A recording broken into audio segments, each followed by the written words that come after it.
Makinig, manood, nasa teleradyo. Makinig, manood, nasa teleradyo. Teleradyo, Teleradyo Marcelo. Sa gitna ng mapanubok na panahon, magkahatid sigla at kaakibat ay diskusyon. Sama-sama tayo, kahit magkalayo.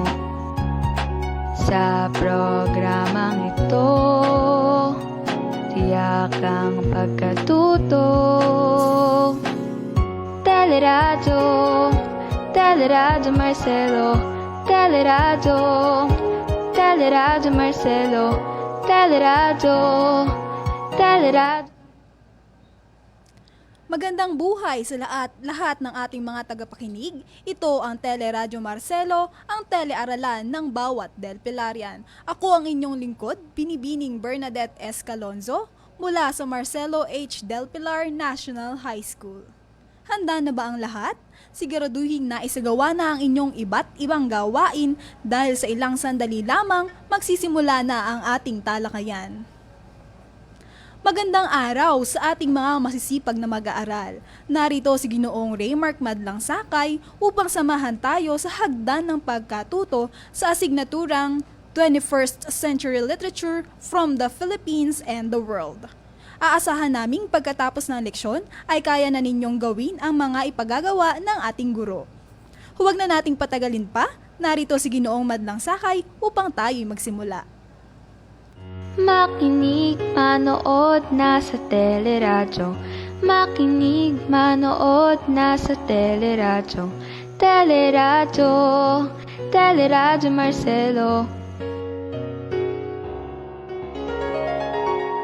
Sa gitna ng mapanubok na panahon, magkahatid sigla at kaakibat ay diskusyon. Sama-sama tayo, kahit magkalayo. Sa programang ito, tiyak ang pagkatuto. Good day, literature enthusiasts, our dear Delpilarians. You are tuning in to Teleradyo Marcelo, ang telearalan ng bawat Delpilarian. I am glad to see you as we go live at this moment. Though the past days have been quite gloomy because of the weather, I hope we can be as energetic as we were last time. We are always delighted to have you here at Teleradyo Marcelo. I am Sir Reymarc, your lead to 21st Century Literature. So, I understand that we're at ungodly hour, but God is good. Everyone is still alive and kicking. This day is extra special because this is the day for 21st Century Literature. We are more than excited for today's topic. My Delpilarians, get ready. Lend your eyes wide open, your ears to listen, and your mind to understand. I do not want to keep you waiting, so let us now start. 21st Century Literature from the Philippines and the World. Always remember that the time we spend for our module is what makes learning different in the time of pandemic, as what the Little Prince has said. Well, kidding aside though. Before we proceed with the discussion, let us recall what we discussed last meeting. Kindly type in your answer on the comment box below. Don't forget to indicate your strand and your section. Can you give the topic we had last meeting? Anyone?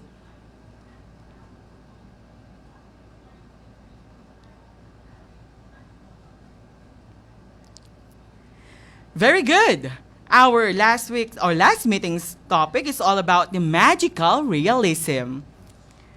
Well, what are the characteristics and elements of magical realism? Well, I'm giving you the floor for you to type in your answer on the comment box below.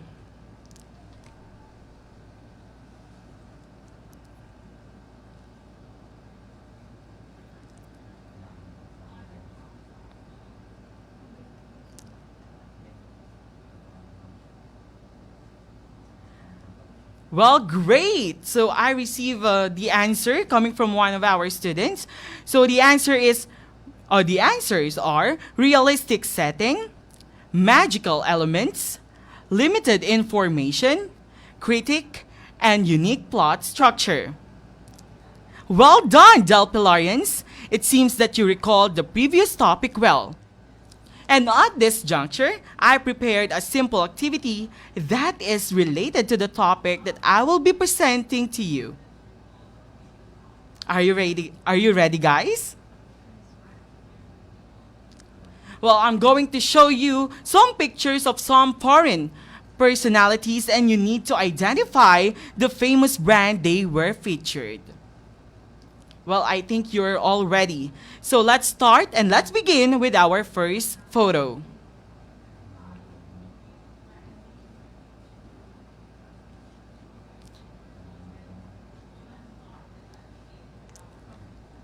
Well, can you identify? Can you identify the product? Were these people being featured?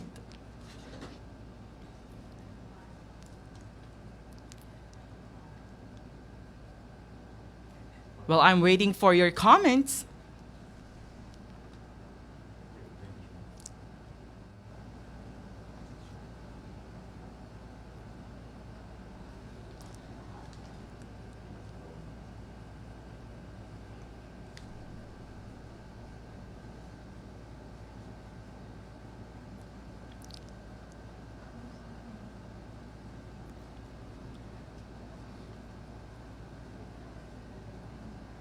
Well, I got one. Thank you so much for your answer. And the answer is Victoria's Secret.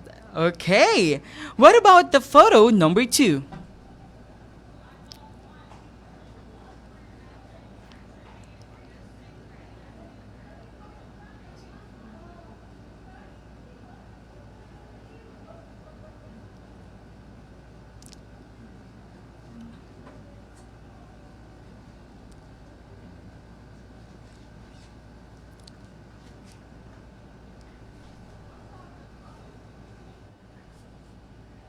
Okay.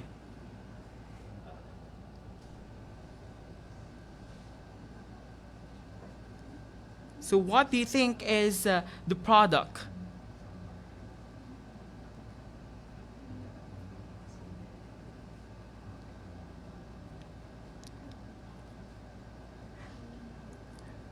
Well, nice try, Jeriel. He actually answered Avon. Well, nice try. So what about the others?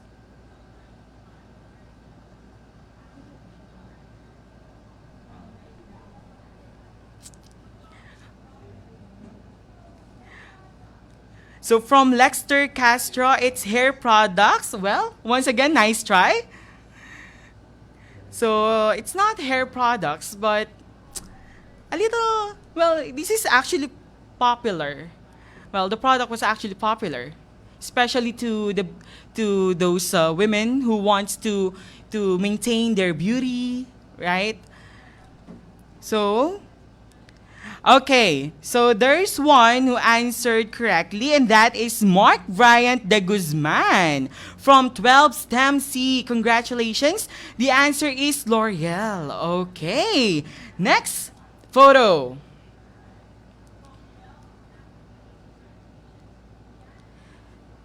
Okay, so full of headshots. It's women empowerment, I think, because there are lots of women here in our headshots or pictures. So what do you think is the answer?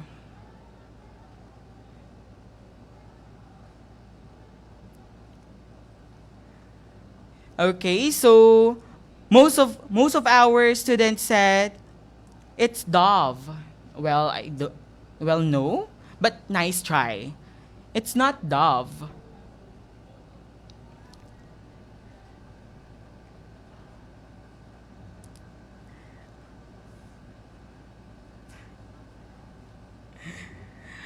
Okay, so I think I think it's time for me to reveal the answer, okay? Since no one got the correct answer, it's already time for me to reveal the answer, and that is Fenty Beauty from or by Rihanna. Okay, so that is Fenty Beauty.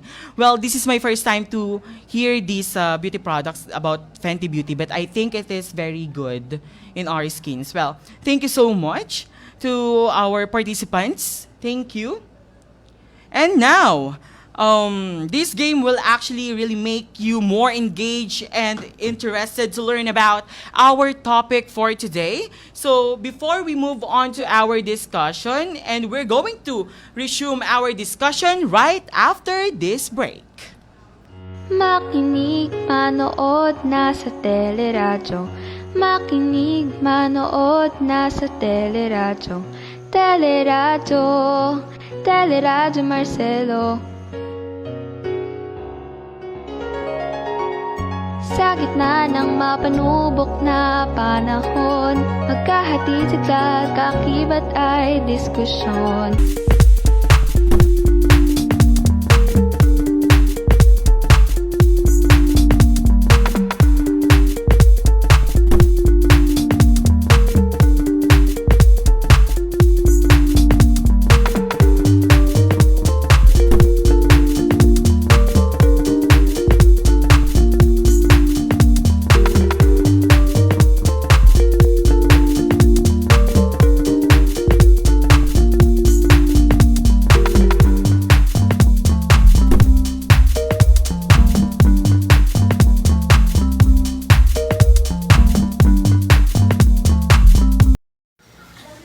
Magandang araw! Magandang araw! Magandang araw!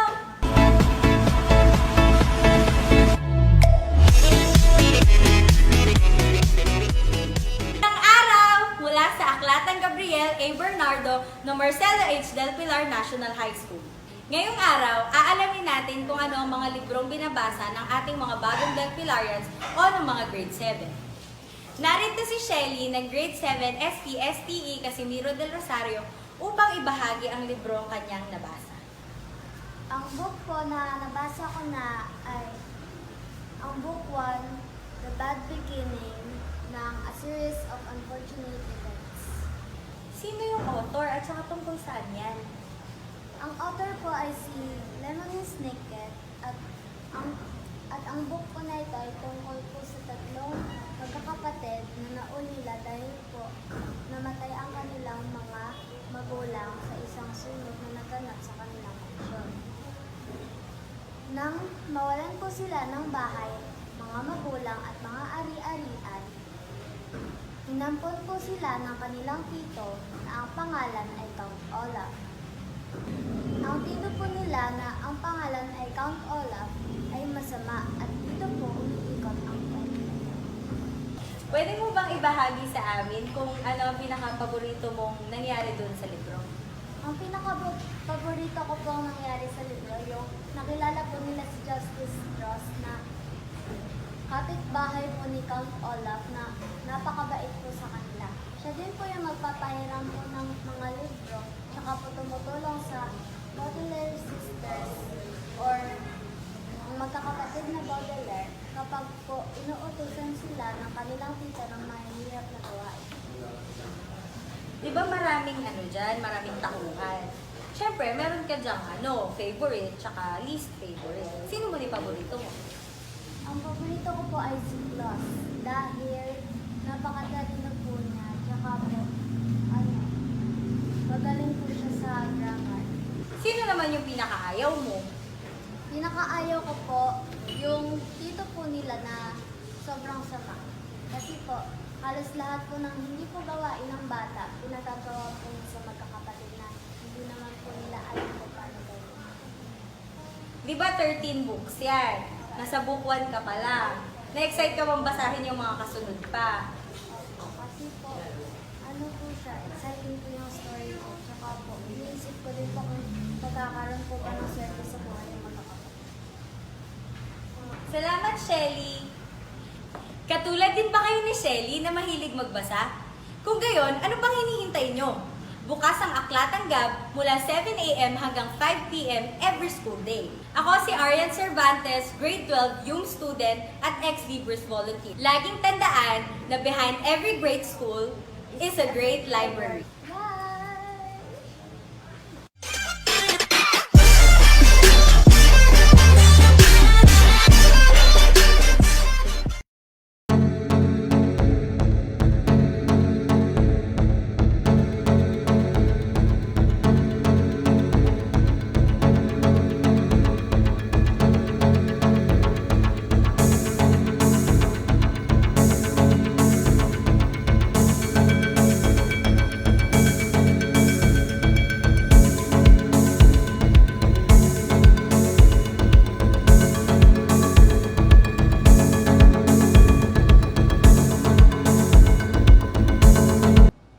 And we are back. Yes, still I'm Sir Reymarc, your lead to 21st century literature here at Teleradio.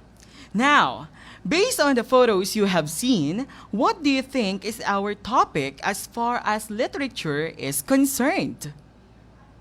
Do you have any idea? Just type in your answer on the comment box below.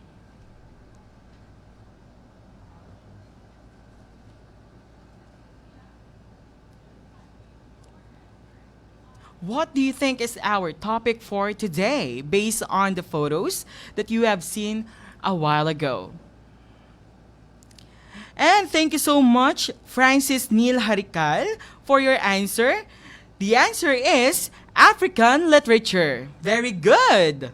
So, the development of African literature from its oral tradition up to the current trends reflects the history of its people, the continent's feelings, and the mind of its population, having been denied sharing their unique culture to the rest of the world. African literature takes pride in their identity as people along with their rich heritage. The Dark Continent enjoys a vast collection of masterpieces, both in oral and written literature, which are highly diverse and at the same time common. The writings on Black Africa started in the Middle Ages when Arabic was introduced to them. And then it moved forward in the 1800s with the coming alphabet, with the birth of the negritude movement, which literally means blackness, in 1934. African writers committed to look into their own culture, traditions, and values that can be applied in the modern world. The drive of writers to excite political freedom grew, and the dignity of African traditions has been asserted. The negritude movement opened the avenue of writers to celebrate what is truly African. African literature is literature of or from Africa and includes oral literature or orature in the term coined by Ugandan scholar Pio Zirimu. Literature can also simply mean an artistic use of words for the sake of art alone. Well, traditionally, Africans do not radically separate art from teaching, rather than write or sing for beauty in itself. African writers, taking their cue from oral literature, use beauty to help communicate important truths and information to society. Indeed, an object is considered beautiful because of the truths it reveals and the communities it helps to build. With liberation and increased literacy, since most African nations gained their independence in the 1950s and 1960s, African literature has grown dramatically in quantity and in recognition, with numerous African works appearing in Western academic curricula and on best-of lists compiled at the end of the 20th century. Well, African writers in this period wrote both in Western languages, notably English, French, and Portuguese, and in traditional African languages such as Hausa. Ali A. Mazrui and others mention 7 conflicts as themes: the clash between Africa's past and present, between tradition and modernity, between indigenous and foreign, between individualism and community, between socialism and capitalism, between development and self-reliance, and between Africanity and humanity. Well, other themes in this period include social problems such as corruption, the economic disparities in newly independent countries, and the rights and roles of women. Female writers are today far better represented in published African literature than they were prior to independence. So, we can see that African literature is so diverse and rich and doesn't settle for mediocrity. Well, despite the discrimination, racism, and oppression they have experienced, their literature continues to excel and touch the hearts of every reader with the truths it wants to reveal. Since we have learned that female writers are better represented today in African literature, who is this famous female Nigerian writer who became a sensation not only in Africa but also in Western countries? Do you know the answer, guys? Well, if you know the answer, just key in your answer on the comment box below. I'm actually waiting for your answer, guys. Who do you think is that famous female Nigerian writer who became a sensation not only in Africa, but also in Western countries? Okay, so congratulations to, is it Shena Moros from 12 STEM A? Well, the answer is Chimamanda Ngozi Adichie. Ayan. Okay, so who is she? So she was actually the author of, I think, The Purple Hibiscus, right? Well, Chimamanda Ngozi Adichie, born in September 15, 1977. Chimamanda Ngozi Adichie is a Nigerian writer whose works range from novels to short stories to non-fiction. Well, she was described in the Times literary supplement as the most prominent and of a procession of critically acclaimed young Anglophone authors, which is succeeding in attracting a new generation of readers to African literature. Chimamanda Ngozi Adichie has written the novels Purple Hibiscus way back 2003, Half of a Yellow Sun way back in 2006, and Americana way back in 2013. So the short story collection, The Thing Around Your Neck in 2009, and the book-length essay We Should All Be Feminist in 2014. Well, her most recent book is Dear Leo Jewel, I think, Jewel, or a Feminist Manifesto in 15 Suggestions, was published in March 2017. In 2008, she was awarded a MacArthur Genius Grant. If you're going to notice, or if you're going to what you call that, elucidate those books or the titles of the books that she actually wrote, most of this was actually for women empowerment.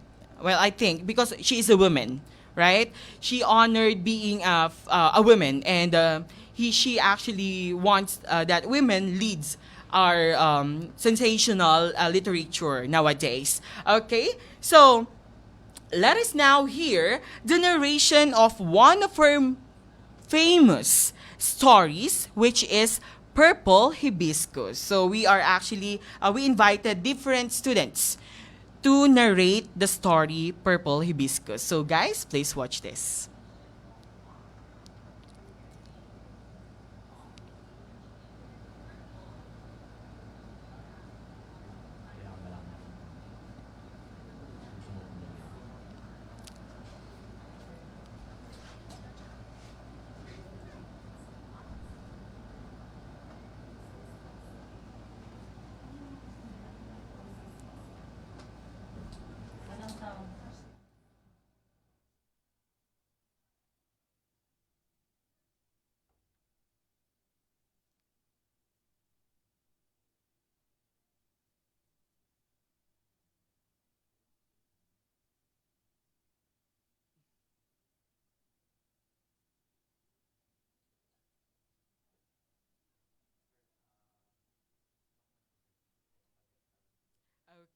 So we are actually experiencing some technical difficulties.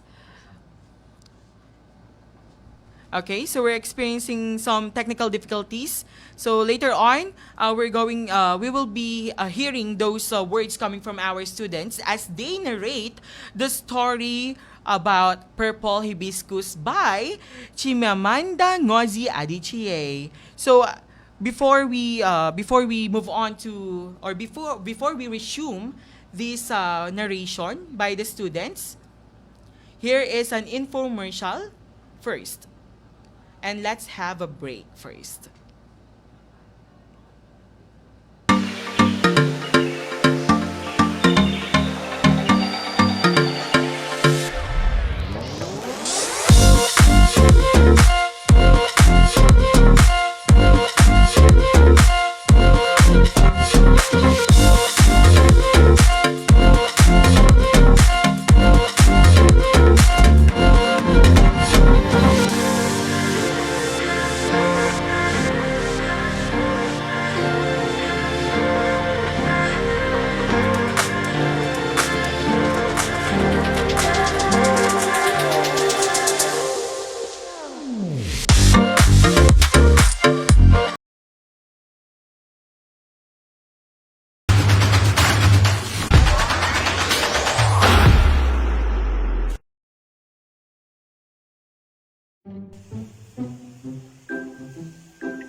Lo? Walang internet. Paano na to? Walang internet.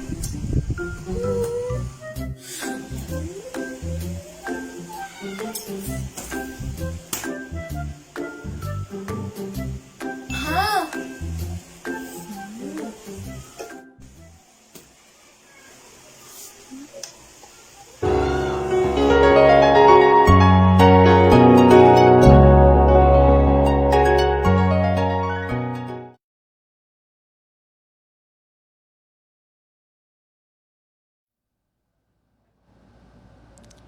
Okay, so we're still live here at Teleradio Marcelo. I'm your teacher, Sir Reymarc, for the 21st Century Literature. And I just want to acknowledge the 125 viewers that we have. Good afternoon, everyone. Thank you for tuning in.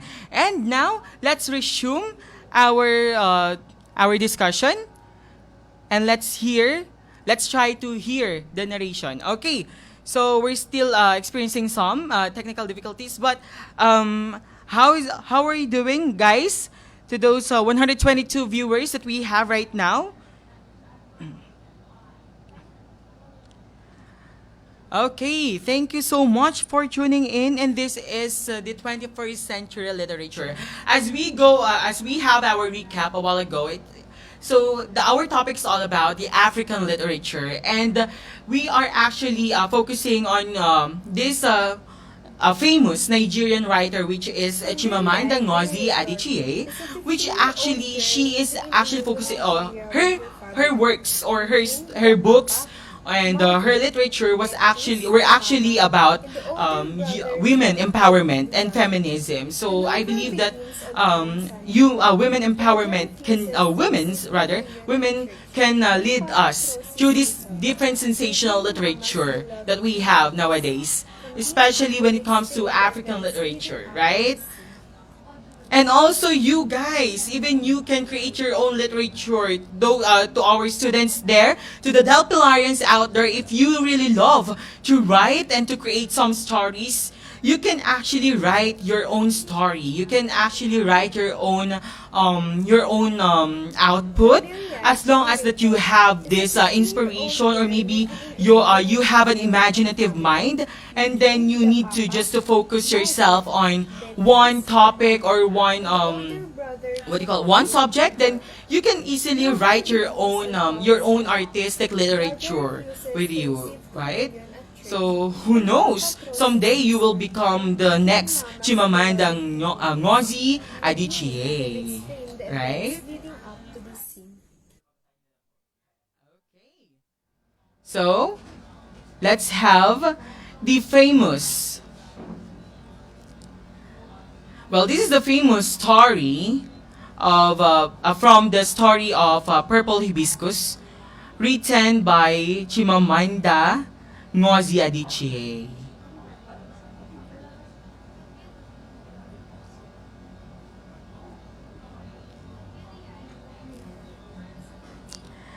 So, due to some technical difficulties, that's the reason we are actually experiencing some technical difficulties, and that is common in a live studio.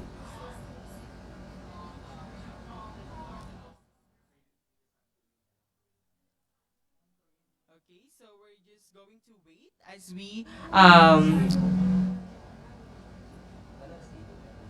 we're just going to wait as we project the narration of the Purple Hibiscus.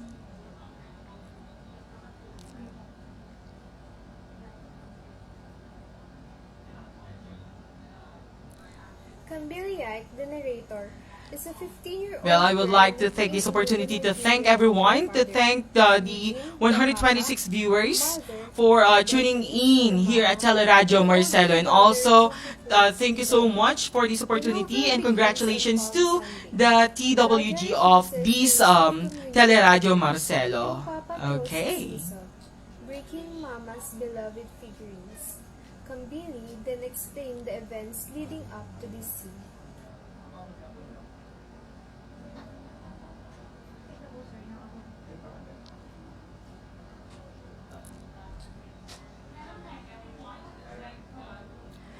And I think it's okay to flash the. Okay, go. So, once again, let us now hear the narration of one of our most famous story, The Purple Hibiscus. Cambiliite, the narrator, is a 15-year-old girl living in Enugu, Nigeria with her father, Eugene, the papa, mother, Beatrice, the mama, and the older brother, Chukuku, the Jaja. The novel begins on Palm Sunday. Jaja refuses to receive communion at church, and Papa throws his missile, breaking Mama's beloved figurines. Kambili then explained the events leading up to this scene.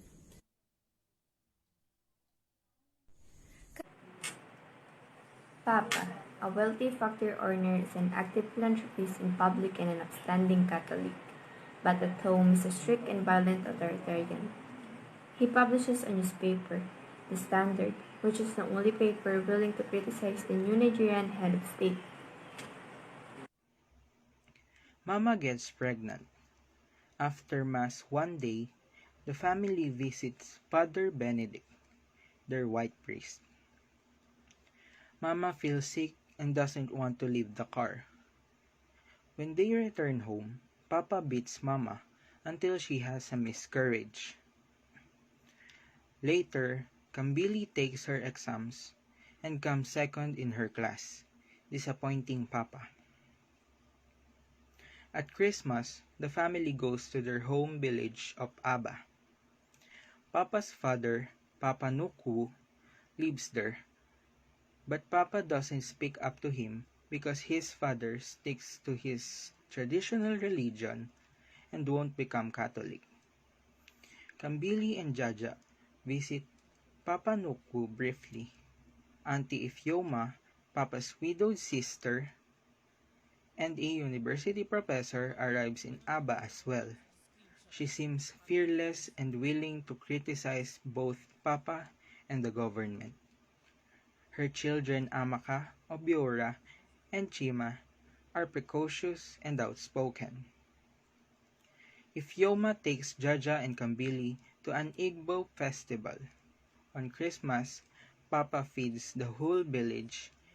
The next day, Papa catches Kambili breaking the Eucharist fast as she eats some food along with the painkiller she needs to take for a menstrual cramps. And he beats her, Jaja, and Mama. Ifyoma convinces Papa to let Jaja and Kambili visit her in Nuska. Kambili and Jaja arrive and are surprised by Ifyoma's poverty. but also the constant laughter in her house. Jaja is fascinated by the purple hibiscuses in Ifeoma's garden. Father Amadi, a young, handsome Nigerian priest, comes to dinner. As the days progress, Jaja opens up, though Kambili remains silent and confused. Ifeoma hears that Papa Nuku is sick, and she fetches him from Abba.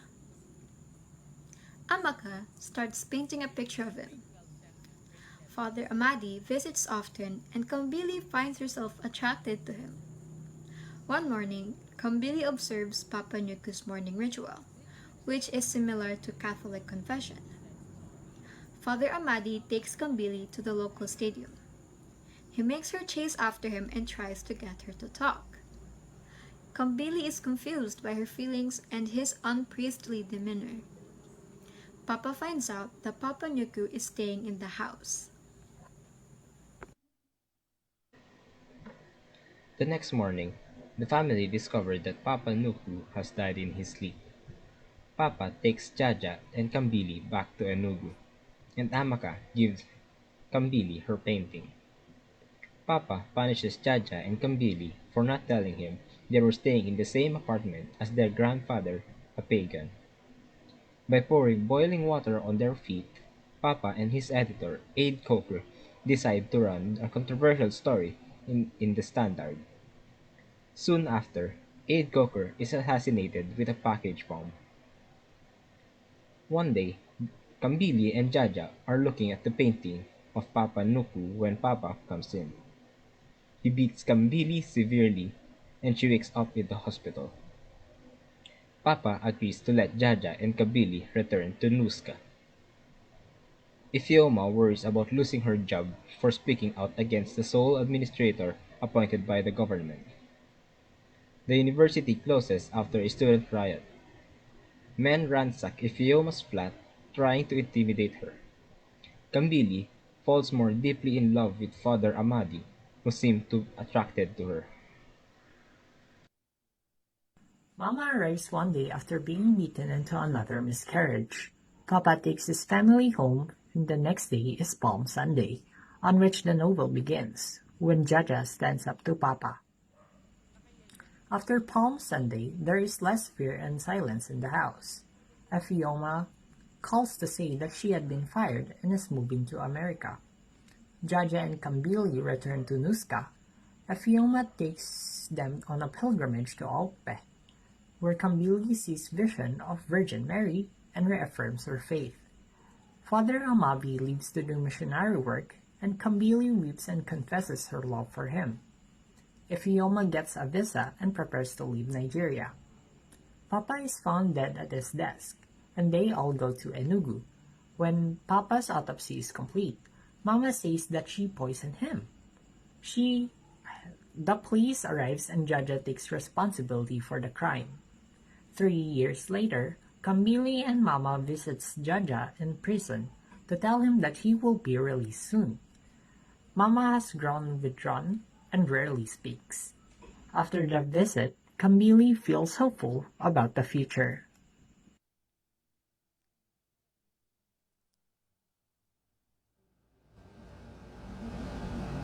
There you have it, guys. So the narration of the story about the purple hibiscus. Thank you so much to the students who participated in the narration of the said story. Grade 12 STEM F and grade 11 UMS E. Thank you so much. So after hearing the narration of the purple hibiscus, let's now analyze the story by answering the following questions. Okay? So as I ask the question to you guys, you need to key in your answer on the comment box below. So let's begin with question number 1. So question number 1 is, where did this story take place? Again, where did this story take place?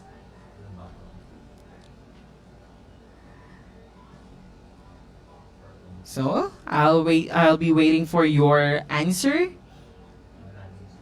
Once again, thank you so much to our viewers. We have 115. Thank you so much.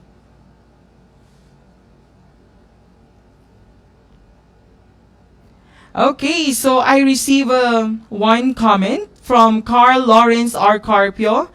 Towns of Enugu, Zuka, Aba, and Nigeria from 12 STEM A. Well, the correct answer is Enugu, Nigeria. But the answer of yours is accepted.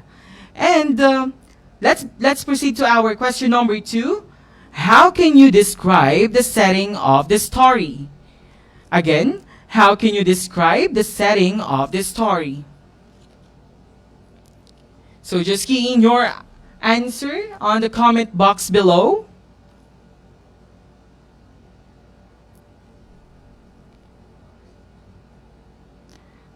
Well, of course, we would like to extend our gratitude to our participants who are actually and actively participating in our interactive question and answer.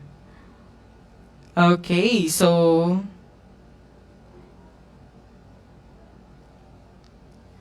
question number 2, how can you describe the setting of the story?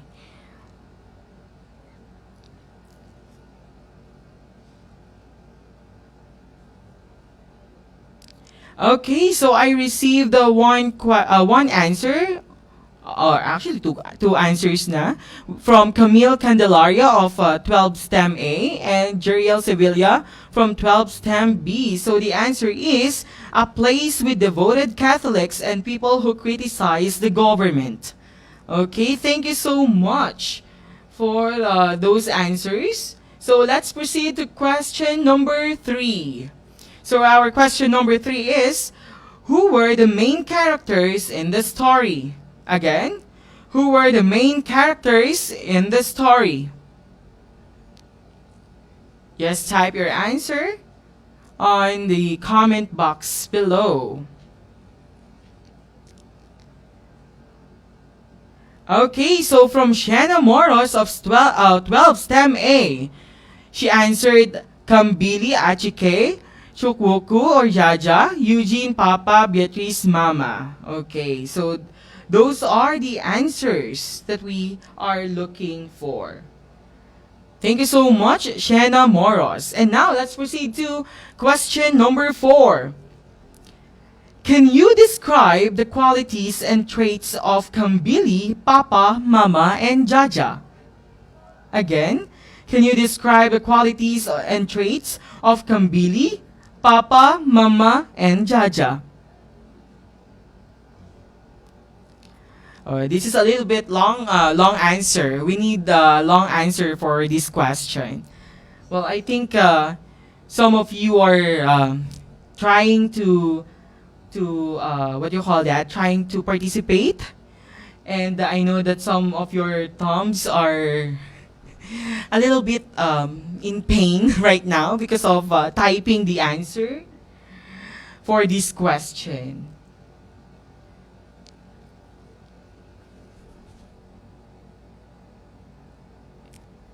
Once again, thank you so much to the students who are actually participating right now, and thank you for tuning in here at Teleradio Marcelo.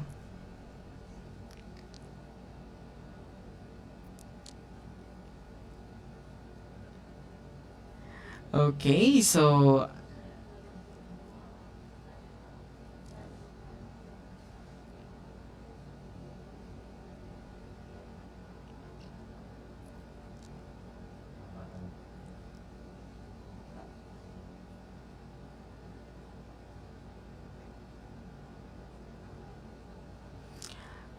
I received an answer from Aaron Isidro. Papa is generous in public but violent in house. Mama is a battered wife and Jaja is disobedient. So from Jos Luis S. Cruz from 12 STEM C, Kambili, a silent yet intelligent girl. Mama, an abused turned vengeful woman. And Papa, an abusive and two-faced husband. Jaja, a righteous teenager. From James Edward D.C. Gomez, we have Kambili is a quiet person. Jaja is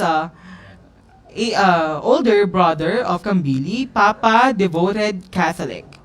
So we also have, also from Aaron, Kambili is soft-hearted and hopeful.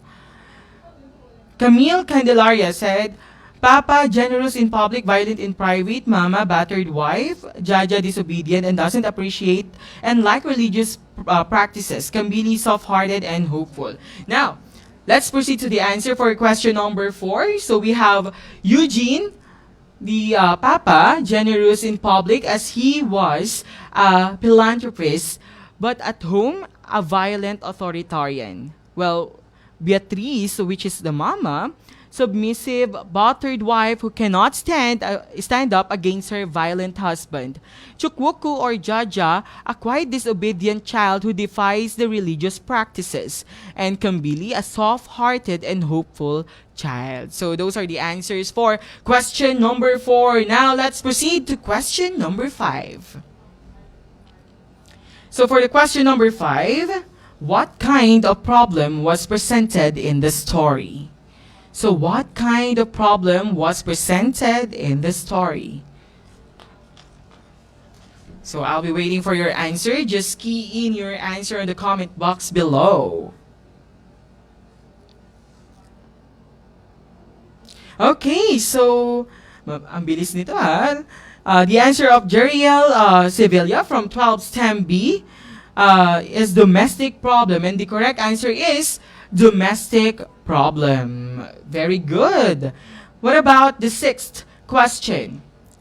What truth does the story present about human life? Again, what truth does the story present about human life? So what do you think is the answer for this question? Question number 6. Well, you're free to answer our question. Just key in your answer on the comment box below. Ayan. So once again, we would like to extend our gratitude to the team of the Teleradio Marcelo. You did a great job. Thank you so much. And of course, for encouraging our students to learn more, even though that we are facing this pandemic. Thank you so much for creating this Teleradio Marcelo for them. Okay, so from Camille Candelaria, her answer of 12 STEM B, her answer, emotional turmoil of adolescence, powerful bonds of family, and promise of freedom. Okay, so that was her answer for question number 6.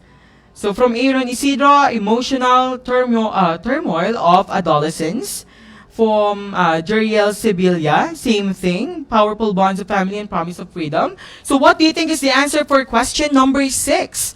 So the answer for question number 6, it presents this emotional turmoil of adolescence, the powerful bonds of family, and the bright promise of freedom. It is a book about the blurred lines between childhood and adulthood, between love and hatred, between the old gods and the new. Okay, thank you so much, participants. And let's have our last question, or the question number 7. What symbols are present in the story that reflect real life? Name 2 or more of them. Again, what symbols are present in the story that reflect real life? Name 2 or more of them. Okay, just key in your answer in the comment box below if you want to answer our question.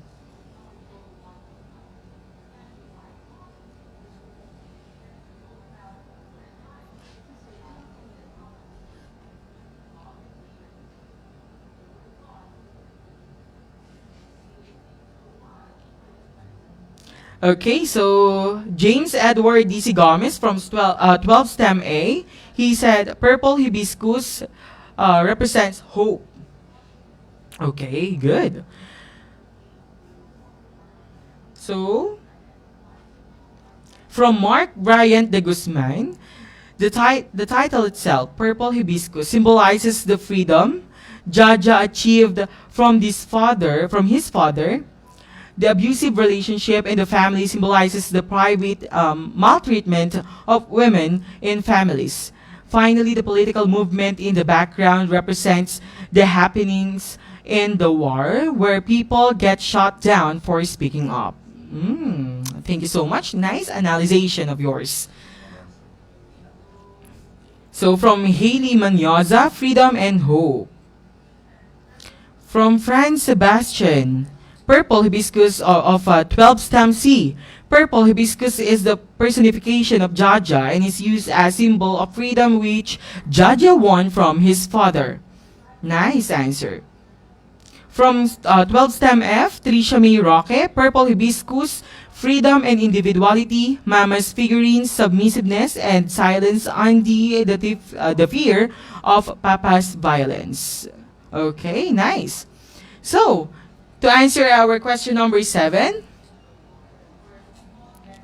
to answer the question number 7, the answer is purple hibiscus is the personification of Jaja and is used as a symbol for freedom which Jaja won from his father. Yet the freedom symbolized by the purple hibiscus is ambiguous as the one who fought for it willingly goes to prison where he is not free to do anything he wants. Mama's figurines symbolize the submissiveness and silence the family lives with under the fear of Papa's violence. And when the figurines are broken, it means the beginning of freedom and free speech. Painting of Papa Nukwu represents a relationship with her grandfather that she was never able to have. She longs for the connection with her extended family that she sees her cousins enjoying. She wishes she had been allowed to know Papa Nukwu before he died. The painting is a reminder of all she was denied, yet it is something, a small consolation for the loss of real connection, unlimited, and ultimately, it is her longing for this connection more than the secrecy that enrages Papa. Thank you so much for the participation. Just give yourselves a wonderful clap, okay? 1, 2, 3, wonderful. Yeah. So, let's proceed to our activity. So, we're going to have our activity for this afternoon. So, what is this activity? This activity is all about creating. So, you need to create a one-liner campaign, advertisement, or slogan on the following topics. And what are those topics? We have the racial discrimination, women empowerment, domestic abuse, freedom of speech, and religious hypocrisy. You just need to choose one, okay, among these 5 choices or 5 topics. So I have here an example. The example is complexion should not be a source of discrimination, rather a quality that unites a nation. Oh, that's an example for your activity. So what are you waiting for? Students, you need to create your own one-liner campaign, advertisement, or slogan on these following topics. Again, racial discrimination, women empowerment, domestic abuse, freedom of speech, and religious hypocrisy. I'll be waiting for your answer. So, just key in your answer in the comment box below for me to read it later on. Okay.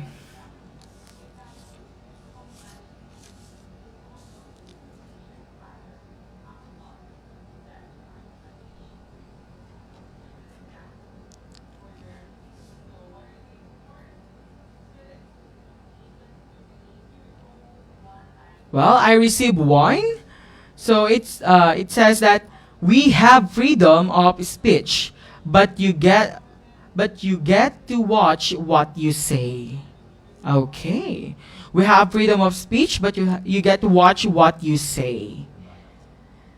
And I have here from Mark Bryant de Guzman. So for the racial discrimination, he actually he said that there will always be different colors, but every one of them will always be beautiful. Wow. That is from Mark Brian G. de Guzman of 12 STEM C. So active. Thank you so much. Okay, so what about the others? So we also have here, there is no excuse for domestic abuse. A person's character is shown through their actions in life, not where they sit on Sunday or on Sunday, right? So there is no excuse for domestic abuse. A person's character is shown through their actions in life, not where they sit on Sunday. That is for the domestic abuse, I think. Of course. What about the others? Can you please give us your one-liner campaign advertisement for these topics? Aside from Mark Bryant and to the other two that I actually have read earlier. I also have another one here. Believe in something even if it means sacrificing everything. I like that. A woman is the full circle within her. Within her is the power to create, nurture, and transform. I want to repeat this one. Believe in something even if it means sacrificing everything. A woman is the full circle. Within her is the power to create, nurture, and transform. Okay, very good. And we also have from James Jacinto. Forgiveness is virtue meant to be enacted, not preached. Okay. And we also have from Aaron Isidro, a person should be colorblind in order to see the beauty of people. Okay, I think most of our students have this very imaginative mind and creative mind. So for you to use those lines, those one-liner campaign, you need to send those one-liner campaign advertisement to your 21st century literature teacher. Okay? For them to assess and for them to read. Okay? So you need to send those one-liner advertisement campaign to your 21st century teacher. Okay? So, thank you so much for participating on our activity. Well, we have to remember that African literature is now considered as one of the exquisite literatures our world has ever had. And they continue to emerge among the prominent and known literature in the 21st century era. Well, guys, once again, I am Sir Reymarc, your lead to 21st century literature from the Philippines and the world, now signing off. Makinig, manood, nasa teleradyo. Makinig, manood, nasa teleradyo. Teleradyo, Teleradyo Marcelo. Sa gitna ng mapanubok na panahon, magkahatid sa kakibat ay diskusyon. Sama-sama. Maraming salamat, Ginoong Reymarc Madlangsakay. Isa na namang araw ng makabuluhang talakayan ang natapos. Ito ang Teleradyo Marcelo, ang telearalan ng bawat Delpilarian. Makinig muli sa susunod para sa panibagong pagkatuto mula Lunes hanggang Biyernes. Muli, ito ang Teleradyo Marcelo. Makinig, manood, nasa teleradyo. Makinig, manood, nasa teleradyo. Teleradyo, Teleradyo Marcelo. Sa gitna ng mapanubok na panahon, magkahatid sa kakibat ay diskusyon. Sama-sama tayo, kahit magkalayo. Sa programang ito, tiyak ang pagkatuto. Teleradyo.